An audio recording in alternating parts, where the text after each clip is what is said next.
This problem is for white to capture black by connect and die.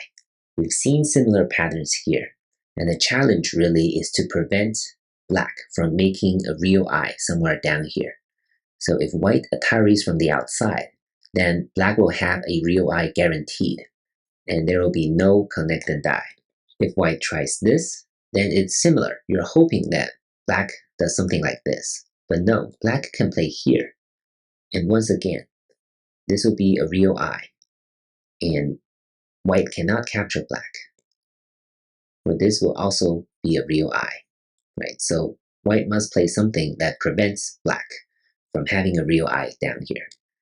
So white must play this throw in first. Now black can either play this, or this, or this. Either way, white can make sure that black does not have a real eye down here. And this is how white captures by connect and die. Black cannot connect at number 10.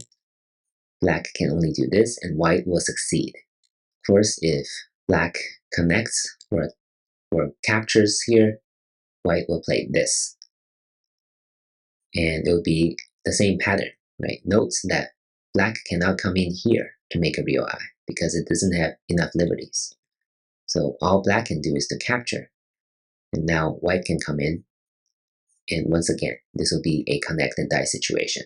So when you have many throw-ins to choose from, very tempting attaries to try, make sure you know your objective in this type of situation.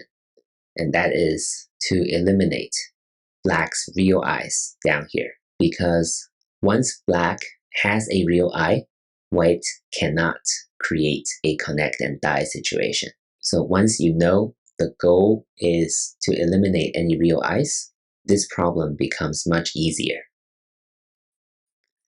Thank you for watching.